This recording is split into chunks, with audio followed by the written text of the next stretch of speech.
I'd like to have Elon Musk please say a few words. Well, thank you, Elon. Thank you, Mr. President.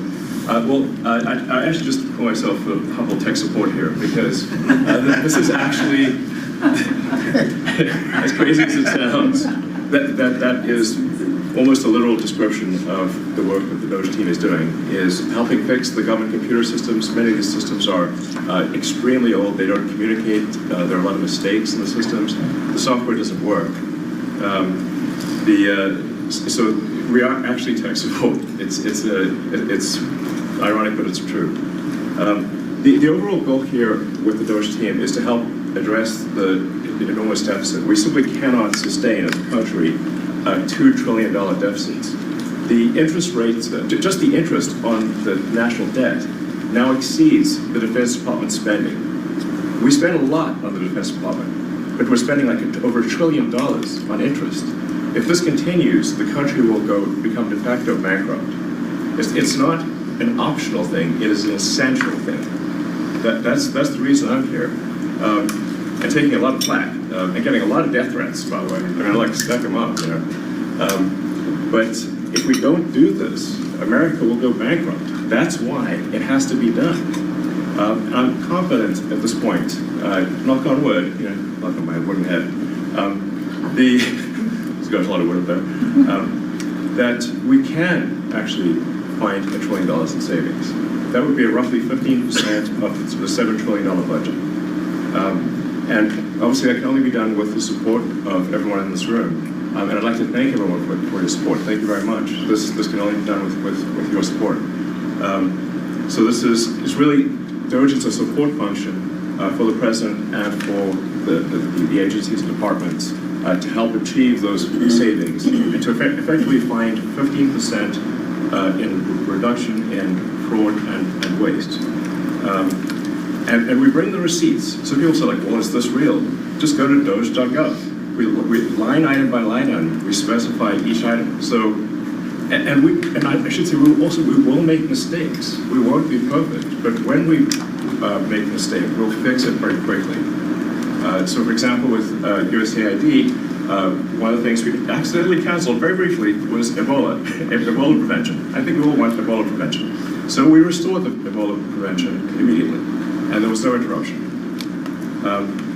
But we do need to move quickly if we're to achieve a $1 trillion deficit reduction in financial year 2026. It requires saving $4 billion per day, every day, from now through the end of September. But we can do it, and we will do it.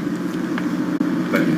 Would you have any questions of Elon while we're on the subject of those? Because we'll finish off with that. And if you would have any questions, please ask. You could ask me or Elon. Go ahead, please. Thank you, Mr. President. Thank you, Mr. Musk. I just wanted to ask you that President Trump put out a Truth Social today saying that everybody in the cabinet was happy with you. I just wondered if you had heard otherwise, and if you had heard anything about members of the cabinet who weren't happy with the way things were going, and if so, what are you doing to address those any dissatisfaction? Hey, Elon, let the cabinet speak just for a second. Anybody unhappy with Elon? If you are, we'll throw them out of here. Is anybody unhappy?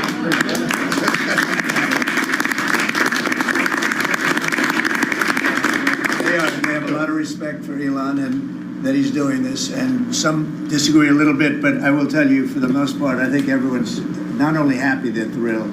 So go ahead, Elon. Grateful. And President Trump has put together, I think, the best cabinet ever. Literally. So, and I do not give false praise. This is an incredible group of people. I don't think that such a talented team has actually ever been assembled. I think it's literally the best cabinet that the country has ever had, and I think the company should be incredibly appreciative of the people in this room. Mr. Musk. Go ahead, please. Yeah. Mr. President, thank you, Mr. Musk. Are there about half of the government employees so far appear to have responded to your request for what they've been doing over the past week? Is there a timeline in place for next moves for people being fired, and when can there people expect to see results of that? Yes.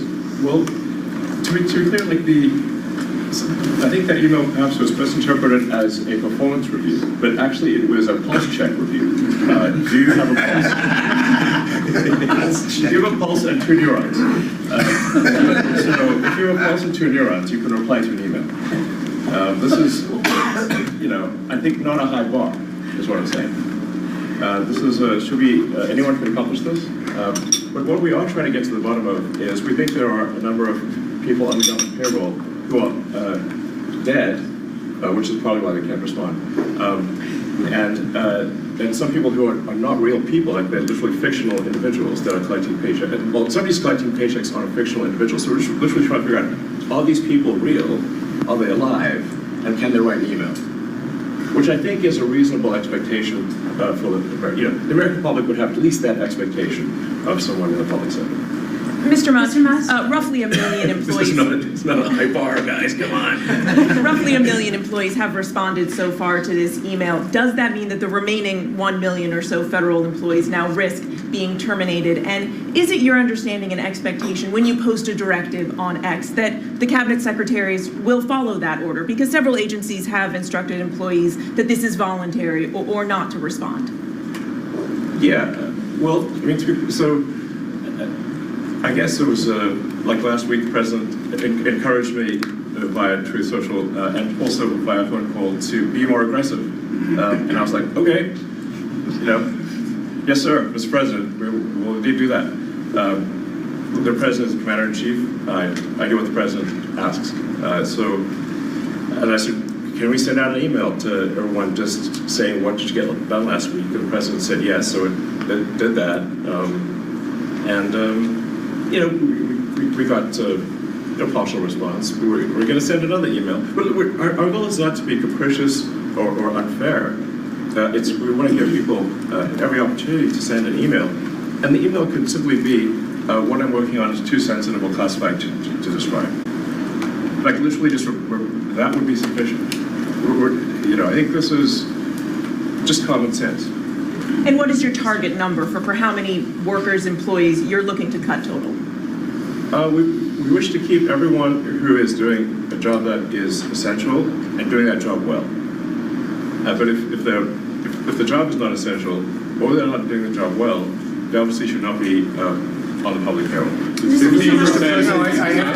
I'd like to add, wait a minute.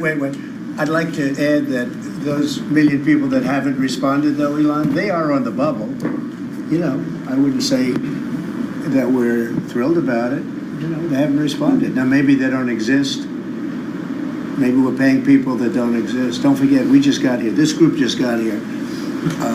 But those people are on the bubble, as they say. Maybe they're going to be gone. Maybe they're not around. Maybe they have other jobs. Maybe they moved and they're not where they're supposed to be.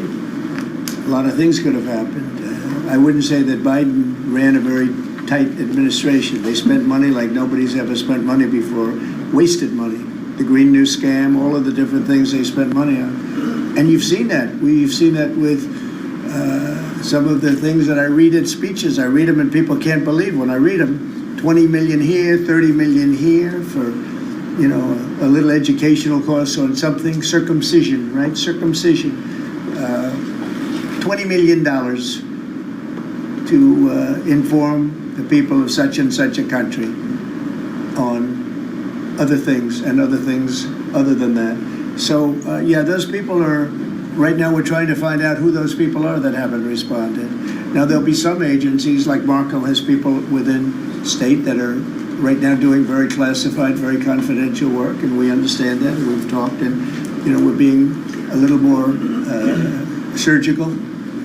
And Marco's doing a lot of things himself. And some of the secretaries we're going to be going to them. We're going to be talking about it today. We're going to ask them to do their own DOGE. In other words, they'll look in their group and I spoke with Lee Zeldin, and he thinks he's going to be cutting 65% or so of the people from environmental. And we're going to speed up the process too at the same time. You had a lot of people that weren't doing their job. They were just obstructionists, and a lot of people that didn't exist, I guess, Lee, too. We found a lot of empty spots. The people weren't there. They didn't exist.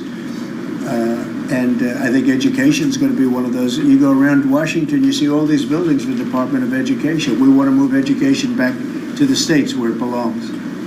Iowa should have education. Indiana should run their own education. You're going to see education go way up. Right now, we're ranked at the very bottom of the list, but we're at the top of the list in one thing: the cost per pupil. We spend more money per pupil than any other country in the world, and yet it's Denmark and Norway, Sweden, and I hate to say this, and you know, we're going to get along very well with China, but it's a competitor. They're at the top of the list. They're among the top 10 usually, and they're a very big country, so we can't use that as an excuse, right? Because we're a very big country too, but we were ranked last time under Biden. We were ranked 40 out of 40. They do the 40 certain nations that they've done for a long time. It seems to be 40 for whatever reason. And we were ranked number 40. A year ago we were 38, then we were 39. We hit 40. And so we're last in that, and we're first in cost per pupil. So I would say that's unacceptable. Lawrence, you have something? So, Mr. President, I know you like competition, and I know it's early, so which department are you most impressed with? And then to Mr. Musk, that's the first one. Mr. Musk, which department have you received the most resistance from? Mr. President, I think both of those questions are a little bit, well, you're a pretty controversial guy. Look, it's very early. Right now, I think I'm impressed with everybody. So far, everybody. If I wasn't in the first month, and some of them just got here, they just got approved 2 days ago, right? But I think I'm very impressed with everybody. So far, I'm very happy with all of the choices. I think that Elon has done incredibly with some groups, and some groups are much easier than others. It is true. State is a, very difficult situation. We're right now negotiating very successfully, I think, with Russia and with Ukraine, and we have a lot of countries involved, and we have to be a little bit careful what we do and who we're terminating. But Marco is doing that I think he's going to be very precise. It's going to be, we're cutting down government. We're cutting down the size of government. We have to. We're bloated. We're sloppy. We have a lot of people that aren't doing their job. We have a lot of people that don't exist. You look at Social Security as an example. I mean, you have so many people in Social Security where, if you believe it, they're 200 years old. And what we're doing is finding out, are checks going out for that? And is somebody cashing those checks who's maybe 35 years old, okay? So there's a lot of dishonesty, there's a lot of fraud. But I think at this moment, I'll take Elon off the spot. I think that he's impressed. He said it very well, better than I can say it, that he's impressed with the people in this room, very impressed. And I am too, and it's too early to say, but I think everybody's on board. They all know. We want to balance a budget. We want to have a balanced budget within a reasonably short period of time, meaning maybe by next year or the year after, but maybe even sooner than that.